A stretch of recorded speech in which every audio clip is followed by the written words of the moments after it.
আলো আসবেই নামে একটি হোয়াটসঅ্যাপ গ্রুপে অভিনয় শিল্পীদের একটি দল বৈষম্য বিরোধী ছাত্র আন্দোলনকে দমানোর জন্য নিজেদের পরিকল্পনা বাস্তবায়নে বিভিন্ন কর্মসূচি নিয়ে আলাপ আলোচনা করতেন।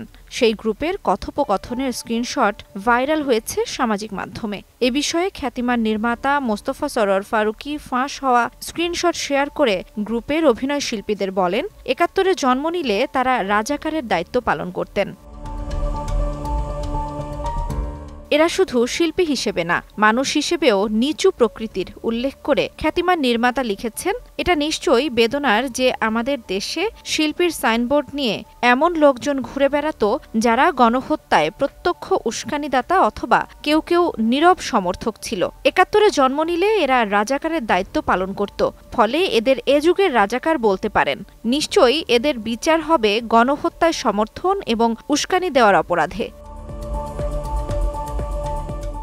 মেধাবী এই নির্মাতা আরও বলেন, আশার দিকটা হলো এই গ্রুপের বেশিরভাগই আসলে কোনো শিল্প চর্চার সাথে সেই অর্থে জড়িত না। মেইনস্ট্রিম মানে টেলিভিশন, ওটিটি এবং ফিল্মে যারা প্রধান শিল্পী কেউই এদের সাথে নেই। এরাই প্রেজেন্ট অ্যান্ড ফিউচার।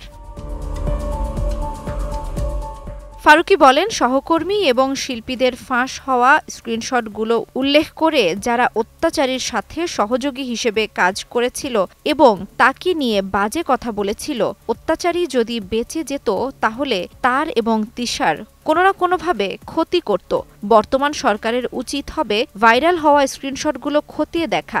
১৪৬টি স্ক্রিনশট পাওয়া যায়। এই আন্দোলনের সময় যারা মানবতা বিরোধী অপরাধে উস্কানি দিয়েছে তাদের প্রত্যেকেরই তদন্ত করে বিচার করা উচিত। জান্নাতুল দোলনা, সময় সংবাদ।